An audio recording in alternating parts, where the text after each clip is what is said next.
মুসা আলাইহিস সালাতু ওয়াস সালামকে আল্লাহ রাব্বুল আলামিন ওহী করলেন, মুসা হাতের লাঠি দিয়ে সাগরের কিনারার মধ্যে বাড়ি মারো।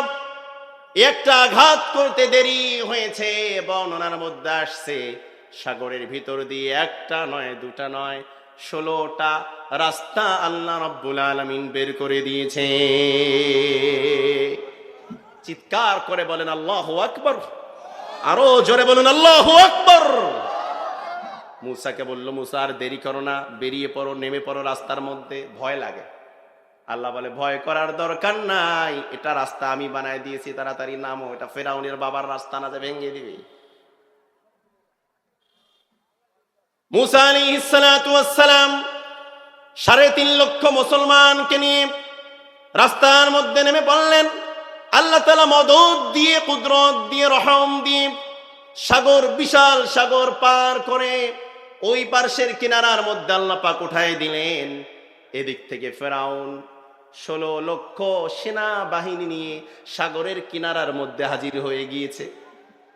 আল্লাহ রাব্বুল আলামিন তদানীন্তন সময়ের বনি ইসরাইলের মুসা কালিমুল্লাহ আলাইহিস সালাতু ওয়াস সালামকে আল্লাহ রাব্বুল আলামিন রাত্রি বেলায় ওহী নাজিল করেছেন। সুবহানাল্লাহ বলেন। আল্লাহ তাআলা বলছেন, তোমরা রাতের বেলায় হিজরত করো। ফাসরি বিইবাদি লাইলান ইন্নাকুম মুত্তাবাউন। ও মুসা, রাতের বেলায় আমার বান্দাদেরকে নিয়ে, অর্থাৎ তোমার উম্মতদেরকে নিয়ে বেরিয়ে পড়ো। কারণ কি? কারণ আছে না নাই? জোরে বলেন, কারণ আছে না নাই? আল্লাহ পাক বলছেন, একটু আগেই ফেরাউন ষড়যন্ত্র করে একজন নয়, দুজন নয়, 16 লক্ষ বাহিনী, অস্ত্র শস্ত্র নিয়ে তুমি মুসা এবং তোমার হাতে হাত দিয়ে যারা কালেমা পড়ে মুসলমান হয়েছে, তোমাদেরকে ধরার জন্য, পাকড়াও করার জন্য তারা অলরেডি রওনা হয়েছে। এই মুহূর্তে মুসা, তোমার সাথীদেরকে নিয়ে যদি বেরিয়ে না পারো, তাহলে ফেরাউনের হাতে পাকড়াও হয়ে যাবা। সুবহানাল্লাহ বলেন, আরো জোরে বলেন সুবহানাল্লাহ। আল্লাহ রাব্বুল আলামিন বলছেন, মুসা আর দেরি নয়, তাড়াতাড়ি বেরিয়ে পড়ো। তাফসীর সাক্ষী, তখন পর্যন্ত মুসা আলাইহিস সালাতু ওয়াস সালামের হাত দিয়ে কালিমা পড়েছিলেন প্রায় 3 থেকে 3.5 লক্ষ মুসলমান মাত্র। আর ফিরাউনের অস্ত্র শস্ত্র, সেনাবাহিনীরা, পুলিশ সহ প্রায় অস্ত্র নিয়ে যারা অ্যাটাক করার জন্য, আক্রমণ করার জন্য আসতেছে, তাদের সংখ্যা কত? 16 লক্ষ। সবাই বলেন কত?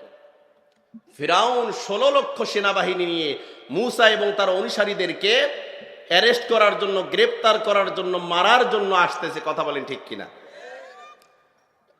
মুসা আলাইহিস সালাতু ওয়াস সালাম তার 3.5 লক্ষ সাথীদেরকে সাথে নিয়ে গভীর রাতে বেরিয়ে পড়লেন। চলতেই আছে, পথ চলতেই আছে। আর সাথীদেরকে বলল, তাড়াতাড়ি তোমরা রওনা হয়ে যাও, পথের মধ্যে দেরি করা যাবে না, আস্তে চলা যাবে না, জোরে জোরে হাঁটো। একজনের নামে, তিনি কে?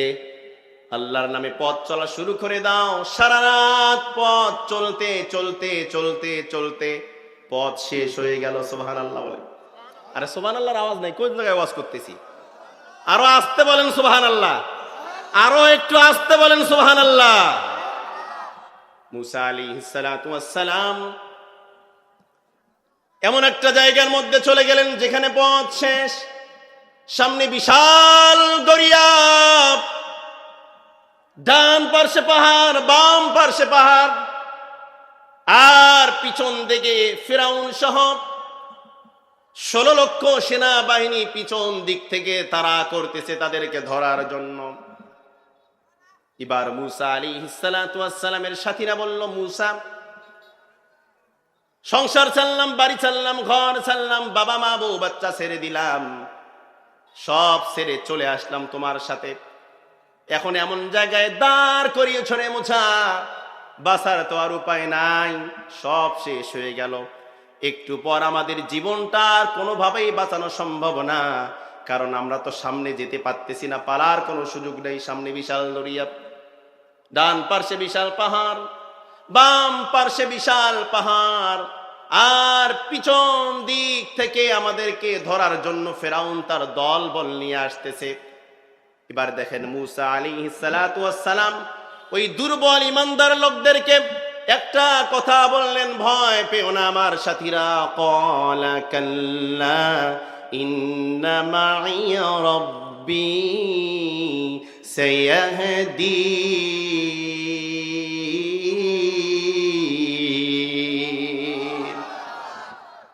কখনো নয় আমার সাথীরা, শোনো, আমি মুসা একাই নই, আমার সঙ্গে একজন আছে। তিনি কে? জোরে বলেন, তিনি কে? আর যার সঙ্গে আল্লাহ আছে তার কোনো ভয় আছে? কোনো ভয় নেই। আল্লাহ রাব্বুল আলামিন বড্ড খুশি হয়ে গেলেন।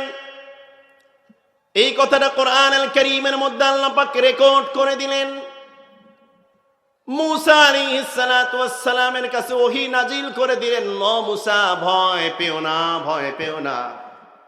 আমি আল্লাহকে যেহেতু স্মরণ করেছো, এটা যেহেতু মনে করেছো, আমি আল্লাহ তো তোমার সাথেই আছি, তোমাদের আর কোনো ভয় নাই। তোমার হাতের মধ্যে ওটা কি যে লাঠি, আর দেরি করো না, লাঠি দিয়ে তাড়াতাড়ি করে সাগরের কিনারার মধ্যে আঘাত করো। ওয়াতরুকিল বাহরা রাহওয়া ইন্নাহুম জুদুম মুগরাকুন।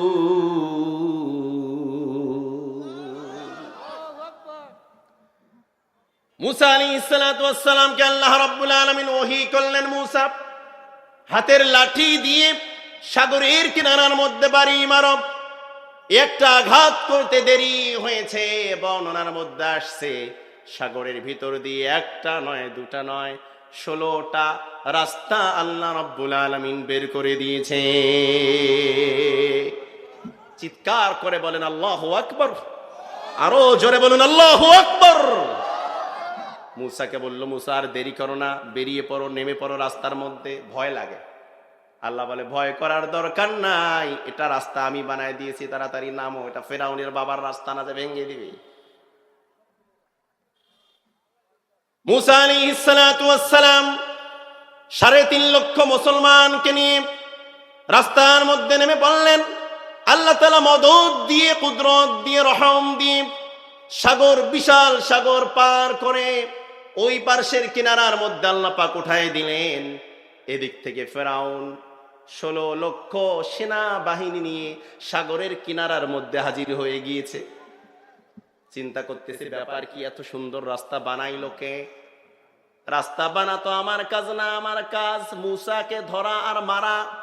আমার কাজ মুসাকে মামলা দেওয়ার, জেলখানায় রাখা। আমার কাজ তো এত সুন্দর রাস্তা বানানা। কে বানাইলো এত রাস্তা? লোকদেরকে বলল, যে যাই বানাক না কেন, তবে মুসাকে ধরতেই হবে, মারতেই হবে। যেহেতু মুসা আমার ধর্মের বিপক্ষে কথা বলে, আমার বিপক্ষে কথা বলে, আমাকে খোদা মানে না, সেই মুসাকে আমি বাঁচাবো না। কিন্তু মুসাকে একজন বাঁচাবেন, তিনি কে? কষ্ট হচ্ছে আপনাদের? মুসা আলাইহিস সালাতু ওয়াস সালাম যখন সাগর পার হয়ে ওপারে চলে গেলেন, ফেরাউন তার দল বল নিয়ে এই কিনারার মধ্যে অর্ডার দিয়ে দিল সেনাবাহিনীদেরকে, আর দেরি নয়, তাড়াতাড়ি নামো। কারণ নামতে নামতে দেরি হলে মুসা তো পালিয়ে যাবে, ধরা সম্ভব হবে না। ওদিক থেকে মুসা আল্লাহ রাব্বুল আলামিনের কাছে দোয়া করেন, আল্লাহ সাগরটা বন্ধ করে দেন, রাস্তাগুলা বিলীন করে দেন, যাতে করে তারা ধরতে না পারে। মুসাকে আল্লাহ রাব্বুল আলামিন বলছে, মুসা চিন্তার কোনো কারণ নাই, এটা দায়িত্ব আমার। শুধু তোমাকেই বাঁচাবো না, তোমাকে আজকে নিশ্চিহ্ন করতে এসেছে যারা, তাদেরকেই আমি আজকে নিশ্চিহ্ন করে দেব। গত কয়েকদিন আগে এই জালেম, এই স্বৈরাচার একটা দলকে নিষিদ্ধ পর্যন্ত করেছিলেন। কয়েকদিনের মাথায় আল্লাহ রাব্বুল আলামিন তাদেরকে শুধু নিষিদ্ধ করেন নাই, আল্লাহ পাক ফিরাউনের মতো তাদেরকেও নিশ্চিহ্ন করে দিয়েছে। ওয়াজ মনে হয় বোঝে না নাকি? বোঝেন আপনারা? বোঝেন? কথা বলেন ঠিক কিনা? এবার ফিরআউন যখন দরিয়ার মধ্যে নেমে পড়লাম, হাসতে হাসতে দাঁত কেলিয়ে যখন মাঝামাঝি চলে গেল, আল্লাহ রাব্বুল আলামিন ডাক দিয়ে বলল, জিবরাইল কোথায়? রেডি হয়ে যাও, খেলা শুরু। খেলা শুরু হয়ে যাবে, খেলা শুরু হয়ে যাবে। এবার ফেরেশতাদেরকে অর্ডার দিয়ে দিল, দরিয়ার পানিগুলো আগে যে রকম ছিল সেরকম একাকার করে দাও। জোরে বলেন আল্লাহু আকবার। আল্লাহ পাক সে কথাগুলা কোরআন আল কারীমের মধ্যে সুন্দর করে বলছেন। সমস্ত ইন্নাহুম জুনদুম মুগরাকুন, সমস্ত সেনা বাহিনীদেরকে পানির মধ্যে নিমজ্জিত করে দিবে, বিলীন করে দিবে, ধ্বংস করে দিবে। ক্ষমতা কার? জোরে বলেন কার? আচ্ছা, যারা মূসাকে মারতে এসেছে তারা কি বাড়ির থেকে বিদায় নিয়ে আসছে? তাদের ক্ষমতা, তাদের বাড়ি, তাদের গাড়ি, তাদের অট্টালিকা, তাদের ফুলের বাগান, তাদের কত খাবার, কত কিছু, সব কিছু রেখে এসেছে যে একটু পরেই মূসাকে ধ্বংস করে দিয়েই, টেনশনটা মুক্ত করে দিয়েই, পথের কাঁটাকে সরে দিয়েই একটু পরেই আমাদের বাসভবনে ফিরবো, আমাদের ক্ষমতার মসনদের মধ্যে ফিরবো, আমাদের বউ বাচ্চার কাছে ফিরবো, আমাদের বাড়ির মধ্যে ফিরবো, আমাদের বাগবাগিচার মধ্যে ফিরবো। কিন্তু আল্লাহ রাব্বুল আলামিন বললেন যে না, তোদের আর ফেরা হবে না। আল্লাহ পাক বলেন, কাম তারাকু মিন জান্নাতিন ওয়া উয়ুন, কত বাগ বাগিচা, ঝর্ণা ধারা তারা রেখে আসছে। ওই ফেরাউন, ওই সেনাবাহিনীরা, ফেরাউনের সাথে যারা এসেছিল তারা ক্ষমতা রেখে এসেছে, সুন্দর বাগান রেখে এসেছে। আল্লাহ পাক সে কথা বলছেন, কাম তারাকু মিন জান্নাতি ওয়া উয়ুন, কত বাগ বাগিচা, ঝর্ণা ধারা তারা রেখে আসছে। আল্লাহ পাক তারপর বলেন, ওয়া যুরু'in ওয়া মাকামিন কারীম, তারা আরো রেখে এসেছে ফসল, আরো রেখে এসেছে জমকালো প্রাসাদ, অট্টালিকা। তারা এসব কিছু ছেড়ে এসেছে। তারা নিজেও জানে না যে এই জায়গাগুলার মধ্যে, এই অট্টালিকার মধ্যে, এই ফুলের বাগানের কাছে আর তারা কোনোদিন ফিরতে পারবে না। আল্লাহ পাক তাদের সেই ইতিহাস তুলে দিচ্ছে। এই ইতিহাস, এই তাফসীর পড়ে আমার মনে হয়েছে, আহারে, গতকালকাও সকালবেলাও 5 আগস্ট সকালবেলাও যাদের ক্ষমতা ছিল, বাড়ি ছিল, ফুল বাগান ছিল, ফ্রিজের খাবার ছিল, আহারে, বঙ্গভবনের মধ্যে কত রোস্ট, কত মাছ, কত তরি তরকারি, কত কিছু করে রান্না করছে, মজা করে খাবে। আল্লাহ বলছে, না রে, আর তো তোর খাওয়া হবে না। কথা বলেন ঠিক কিনা? আর খাওয়া হয়নি। আমাদের ভার্সিটির ছাত্ররা, তরুণরা, তারা বঙ্গভবনে যখন গেল, বাতিল পালাতে বাধ্য হলো এবং রোস্ট, তরি তরকারি, মাছ ভাত, ডাল ভাত যা আছে সব তারা চেটে চুটে খেয়ে নিল। কথা বলে ঠিক? আহারে, স্বাদ, কি স্বাদ! এই তাফসীর যখন আমি বললাম, আর আমার মনে হয়ে গেল আল্লাহ পাক মনে হয় এই আয়াতগুলা 5 আগস্ট সকালবেলা নাজিল করেছে। সুবহানাল্লাহ বলেন। কাম তারাকু মিন জান্নাতিন ওয়া উয়ুন ওয়া যুরু'in ওয়া মাকামিন কারীম, বাগ বাগিচা, ঝর্ণা ধারা, ফসল ও জমকালো অট্টালিকা তারা রেখে পালিয়ে গেল। আল্লাহ পাক ফিরাউন এবং তার দলের, অর্থাৎ সেনাবাহিনীদের কথা বলছে।